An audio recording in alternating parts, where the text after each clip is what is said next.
안녕하세요. 소윤섭의 팟캐스트입니다. 정말로 말하고 싶고 말할 수 없는 이야기들의 2부를 시작하겠습니다. 4차원 생활의 오늘날은 답답하기만 합니다.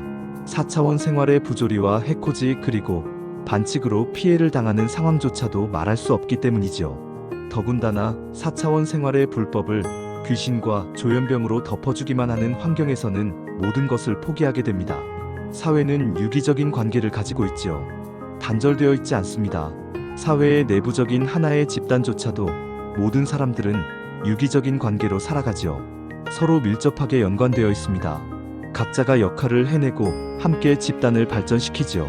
사회도 마찬가지입니다. 각처에서 역할을 해내고 함께 사회를 발전시키지요. 예를 들어서 한국 사회의 교통질서는 어떻게 조성하고 발전할까요? 경찰서의 교통계로만 되는 것은 아닙니다. 가정에서 교통질서를 말하고 학교에서 교통질서를 가르치고 보험회사와 의료계는 교통사고를 대비하고 경찰은 교통위반을 단속하고 정부와 사회는 새로운 교통질서를 확립하는 등 수많은 환경 속에서 교통질서와 교통사고를 대처하고 있지요. 한국 사회의 교통질서는 모든 한국민이 함께 대비하고 운영되는 것입니다. 만약에 교통질서를 암묵적인 상황 속에서 지켜간다면 어떻게 될까요? 교통질서를 귀신과 조현병으로 덮어놓고 있다면 더욱 심각하겠지요. 물론 예시가 비약적입니다. 아무튼 한국 사회의 각처뿐만 아니라 각자가 교통질서에 관하여 말조차 할 수 없는 상황이지요. 오늘날에는 잘못된 교통질서가 일상적으로 발생되고 있어도 말조차 할 수 없고 말하는 것을 조현병자로 터부시하고 있어서 모든 것을 함구하면서 살아갑니다. 폐쇄적인 환경에서는 말하지 않더라도 한국 사회는 아무런 문제가 발생되지 않았다면 개방적인 환경에서는 말하지 않는 한국 사회는 큰 문제로 발생되고 있지요. 다만 그 사회 문제를 교통질서와 직접적으로 연관시키지는 못합니다. 한국 사회의 저출산, 자살, 우울증, 암전이, 공황장애, 교권과 학생인권의 상실, 의료계의 태움, 국방부와 국가기관의 무시와 차별 등 심지어는 국정운영까지 관련되어 있는데도 전혀 연관시키지 않고 발표하고 있지요. 한국 사회의 권력과 돈 그리고 출세와 생계를 차지하기 위해서는 암묵적인 교통질서라는 것을 사용할 수밖에 없고 얽혀질 수밖에 없다는 오늘날의 상황을 연관시키지 못합니다. 한국 사회의 각자이든 각처이든 교통질서에 관하여 말조차 할 수 없는 상황에서는 암흑천지와 같은 것이지요. 아무리 개별적으로 교통질서를 생각하고 있었고 지켜가고 있다고 말하지만 한국 사회에서 이미 교통질서가 사라졌다면 그 개인들의 생각과 지켜가는 상황은 무슨 소용이 있겠습니까?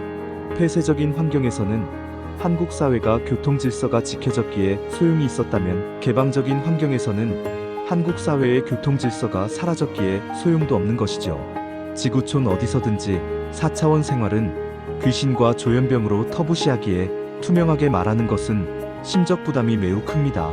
하지만 선발주자는 그 심적 부담을 이겨내는 사람들로 자국사회를 발전시켰지요. 4차원 생활을 이겨낸 선발주자의 1%와 3%의 사람들이 심적 부담감을 이겨내고서 자국민을 보호하였습니다. 그들은 비공식적이라도 공개적인 논의와 토론을 거치면서 자국사회의 교통질서라는 것을 확립시켰지요. 물론 암묵적인 환경으로 인하여 완전한 교통질서를 확립한 것은 아닐지라도 세상 사회의 교통질서의 환경보다도 좋게 확립시켰지요. 선발주자는 중앙집중식의 환경처럼 되어 있는 것이죠. 다만 암묵적인 환경 속에서 자국사회의 모든 직종의 사람들이 함께하는 중앙집중식의 유기적 관계가 전혀 없는 큰 맹점을 가지고 있습니다. 선발주자는 암묵적인 환경 속에서 교통질서를 이끌어가면서도 자국사회의 모든 직종의 사람들은 교통질서를 말조차 할 수 없기에 자국민은 자발적인 예방으로는 살아갈 수 없습니다. 오직 자국사회의 교통질서를 통제하는 중앙집중의 노블레스 오블리주의 실천에 많은 것을 의지하지요.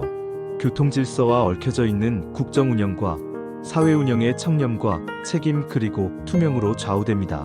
후대까지 그 영향은 매우 크지요. 폐쇄적인 환경에서는 자국사회에서 큰 문제가 발생하지 않기에 그래도 괜찮았지만 개방적인 환경에서는 자국사회에서 큰 문제로 발생됩니다.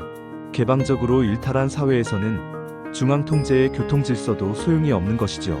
하물며 중앙통제의 교통질서도 없는 사회에서는 말할 필요도 없으며 이런 경우는 사회가 무너지고 후진국형 부패사회로 치닫게 됩니다. 왜냐하면 중앙통제가 있는 경우는 사회 혼란을 예전처럼 통제할 수 없게 되고 중앙통제조차도 없는 경우는 사회 혼란을 방치하기에 그렇지요.